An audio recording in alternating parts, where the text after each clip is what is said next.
Page 6 of the Student Ecosystems Workbook, interactions between organisms and their environment. Here we've got the seaside and a shore, and this tide comes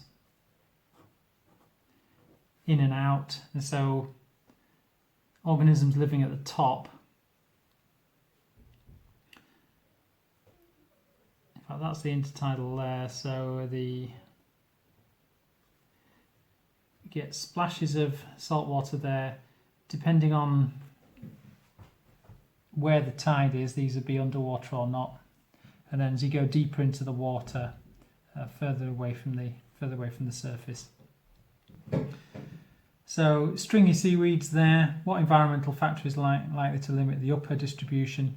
Well, they probably need some sort of water, and they can't spend too much time out of the water. So time covered by the seawater or the tides.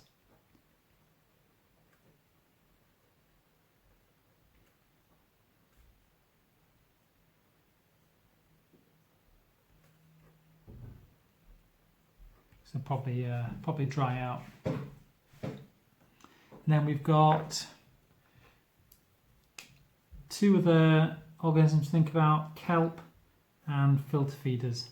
So we've got kelp here, and then filter feeders further down. So kelp relies on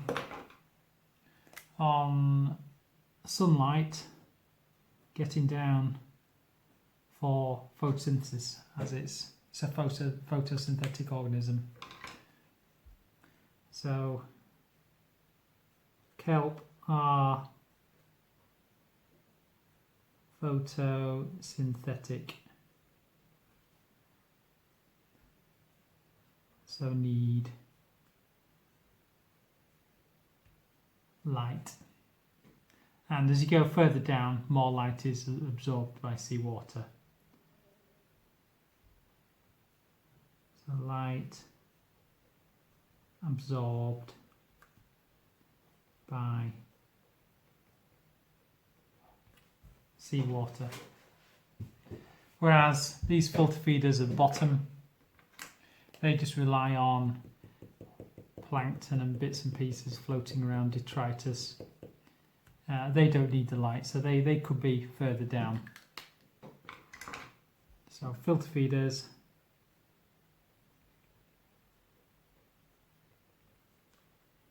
don't need light.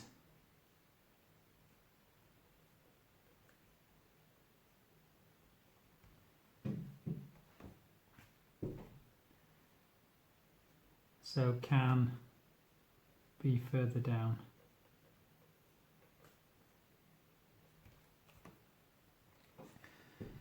Then we've got a little, quite a complicated little graph here in the corner for niches and overlapping niches.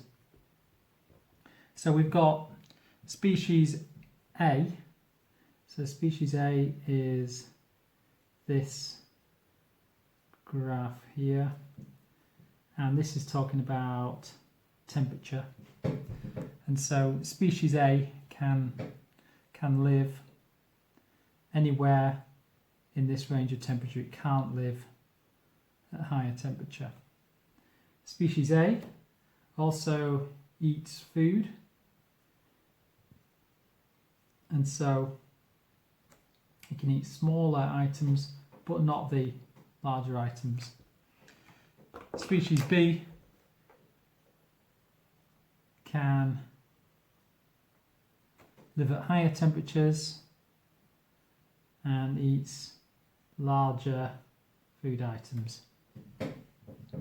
So the niche of species A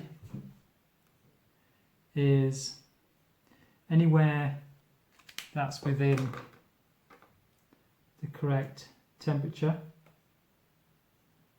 So anywhere that's within the correct temperature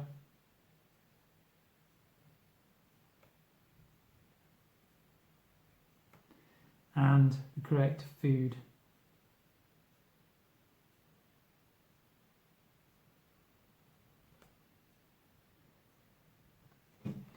So it's anywhere in this box here, which would be this big box 1, or we've got another box on top 5, so 1, but also 5.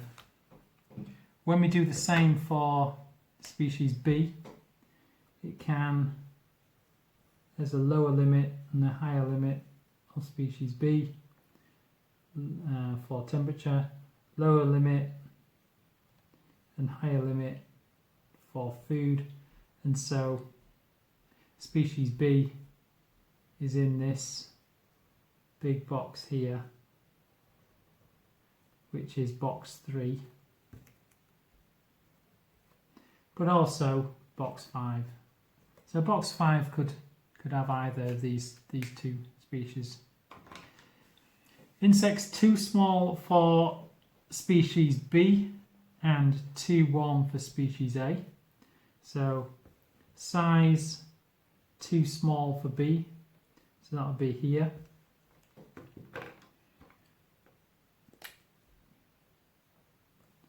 And too warm for species A, that'll be here. So that will be this box here, which is box 4.